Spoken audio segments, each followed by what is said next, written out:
Gagawa tayo ng no-bake chocolate chip cookies. Ito ang ating mga sangkap. Meron tayong instant oatmeal, brown sugar,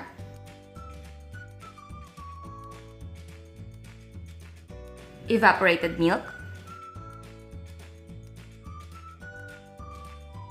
butter or margarine, salt,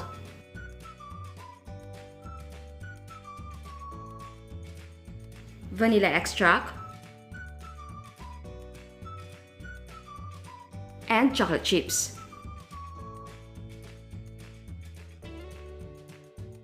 Ang unang gagawin natin ay gagawin nating powder ang ating instant oatmeal.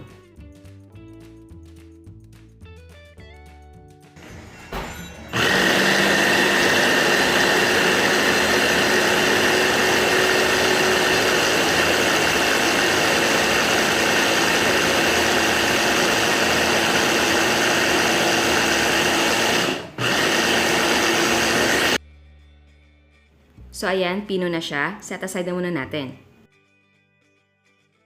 Ngayon naman, in a pan, i-combine natin ang butter, brown sugar, evaporated milk, and salt.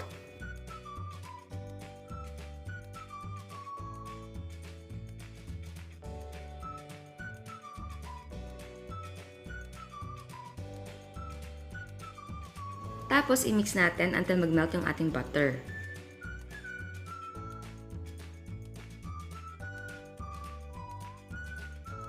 So ayan, nag-melt na siya. Continue lang paghalo at lutuin natin siya until mag-boil.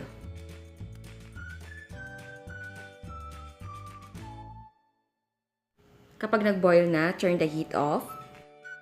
And then add the vanilla extract and powdered oatmeal.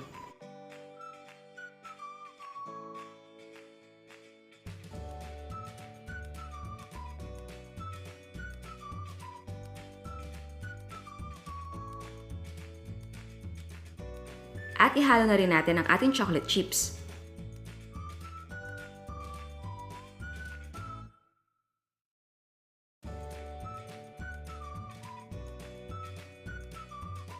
Ngayon naman, maglagay tayo ng parchment paper sa tray or sa ating plate.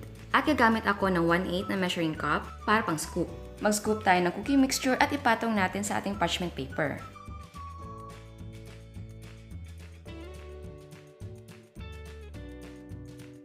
At gamit ang likod ng ating spoon, i-push down natin ang ating cookie.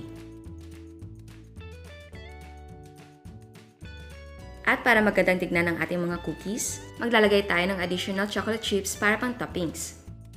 Ngayon naman, ilagay natin sa chiller for 15 to 30 minutes. At eto na ang ating no-bake chocolate chip cookies. At bago tayo mag-taste test, sa hindi pa nakasubscribe, please subscribe sa ating YouTube channel. And please click the notification bell para ma-notify ka sa mga bagong uploads. So ayan, titikman natin.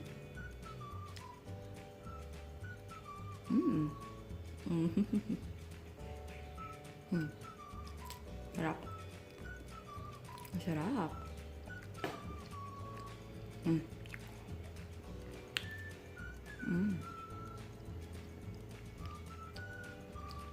And dahil powdered na yung ating oatmeal, syempre hindi na siya, yung texture niya, hindi na parang energy bar. Pero syempre, yung lasang oatmeal andun pa rin.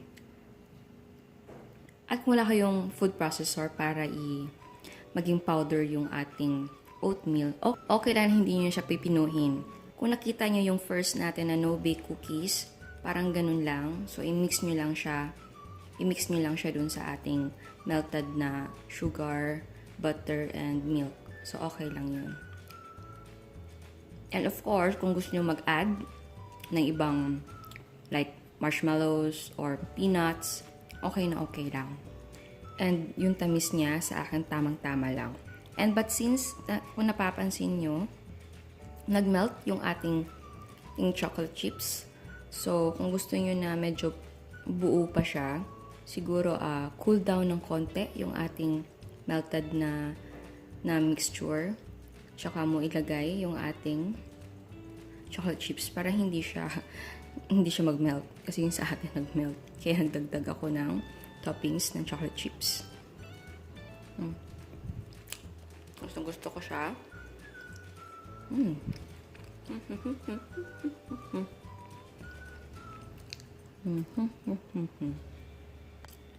Pwedeng pambaon ng kids. No?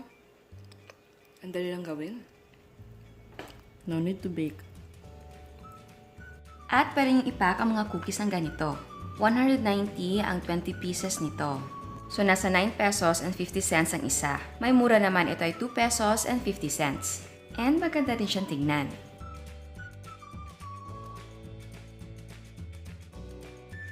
At eto naman ang mga prices ng ating mga sangkap. And yes, pwedeng gumamit ng ibang brands. Sa chocolate chips naman, pwedeng gumamit ng chocolate bars at hiwain na maliliit para mas makamura. Ang nagawa natin ay 11 pieces.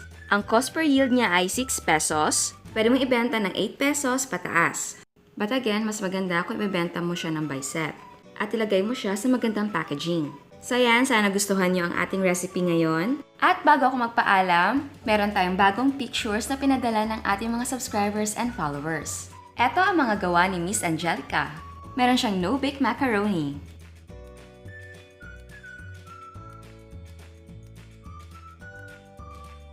No-bake blueberry cheesecake. At meron siyang mga gram floats. Mango gram float.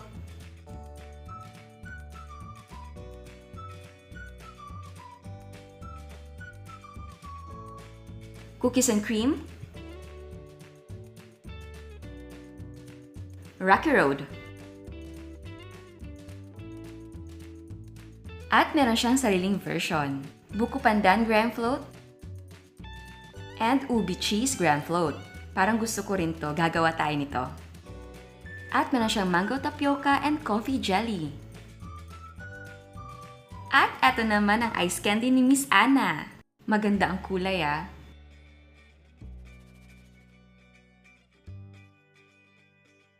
Eto naman ang chocolate cake ni Miss Candy. At ang kanyang yema cake. Eto naman ang mga gawa ni Miss Marjorie. And yes, may negosyo na siya. Ubi halaya. Puto cheese.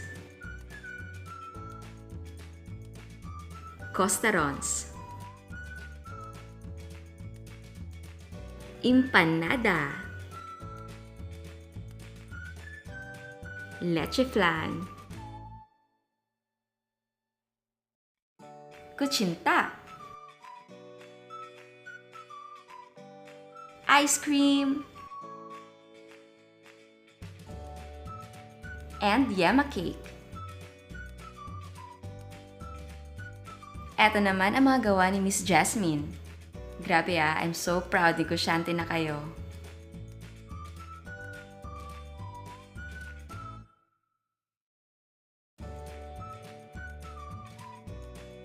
Eto rin yung cheesy bar na ginawa niyang cupcake. Eto naman ang mga brownies ni Miss Joanne. Banana cake. At ang kanyang summer negosyo, ice candy and ice cream. Eto naman ang mango cake ni Miss Joy. Ang galing ginawa niyang 2-tier. At meron din siya mga desserts. At meron siya mga ice cream.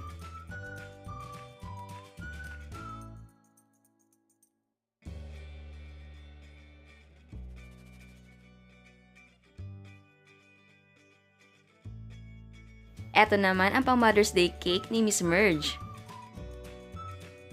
At mga custard cake, ang ganda ng pagkakapak niya. At eto naman ang Mother's Day cake ni Miss Queen. At meron siyang cheesy cheese bar. Eto naman ang custard cake ni Miss Rosebell.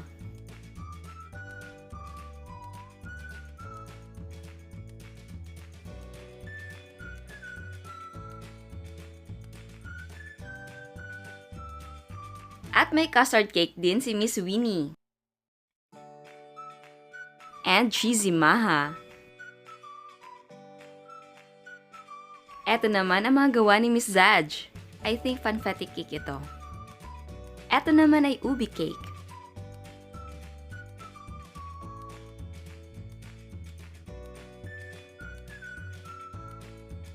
Mango cake. Yama cake.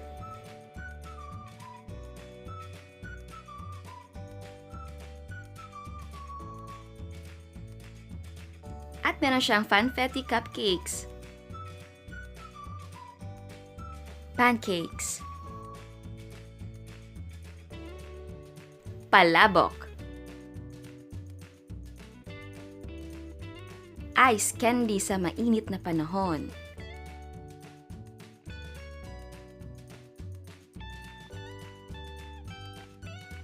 At meron siyang egg pie. Salamat sa nagpadala ng mga pictures. And again, salamat sa suporta. And Happy Mother's Day sa lahat ng nanay. At kahit sa hindi pa nanay, pero nag-aalaga higit pa sa isang nanay. At sa mga tatay na ginagawa ang mother's duty, Happy Mother's Day. And please don't forget to subscribe sa ating YouTube channel.